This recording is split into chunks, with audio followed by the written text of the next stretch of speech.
ବୌଦ୍ଧ ବନଖଣ୍ଡ ମାଧପୁର ବନାଞ୍ଚଳ ଆଡ଼େଣିଗଡ଼ ବିଟ୍ ଅଞ୍ଚଳରୁ 2ଟି ବାରହାର ମୃତଦେହ ସହ 4 ଜଣ ଆସାମୀ ଓ 2ଟି ବାଇକ୍କୁ ଜବତ କରିଛି ବନ ବିଭାଗ।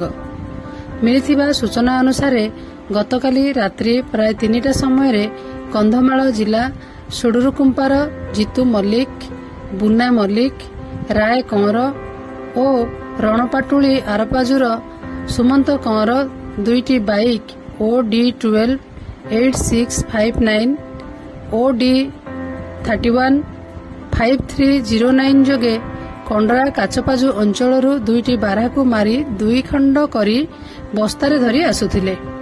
ବିଶେଷ ସୂତ୍ରରୁ ଖବର ପାଇ ବନ ବିଭାଗ ପକ୍ଷରୁ ନାଇଟ୍ ପେଟ୍ରୋଲିଂ ଆରମ୍ଭ କରାଯାଇଥିଲା ଏବଂ NH57 କଣ୍ଡରା କାଚପାଜୁ ଛକଠାରେ ଆସାମୀଙ୍କୁ ଧରିବାରେ ସଫଳ ହୋଇଥିଲା।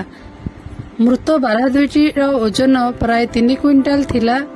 ତାପରେ ମୃତ ବାରହା ଆସାମୀ 4 ଜଣଙ୍କ ସହ 2ଟି ବାଇକ୍କୁ ମାଧପୁର ବନାଞ୍ଚଳ ଅଧିକାରୀଙ୍କ କାର୍ଯ୍ୟାଳୟକୁ ନେଇ ଅଧିକ ତଦନ୍ତ କରାଯାଇଥିବା ବନ ବିଭାଗ ପକ୍ଷରୁ ଜଣାପଡ଼ିଥିଲା।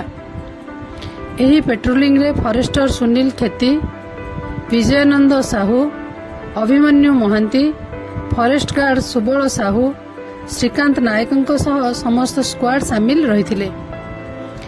एसीएफ आशीष कौरଙ୍କ उपस्थितिରେ प्राणी चिकित्सा अधिकारी हरभंगाଙ୍କ द्वारा मृत बारहा 2टीर पोस्टमार्टम କରାଯାଇ ମାଟିରେ ପୋତା ଯାଇଥିଲା ଏବଂ ଆସାମୀ 4 ଜଣଙ୍କୁ ସନ୍ଧ୍ୟା 5 ଘଣ୍ଟା ସମୟରେ କୋର୍ଟ ଚାଲାଣ କରାଯାଇଥିବା କଥା ଫରେଷ୍ଟର ସୁନୀଲ ଖେତି ସୂଚନା ଦେଇଛନ୍ତି।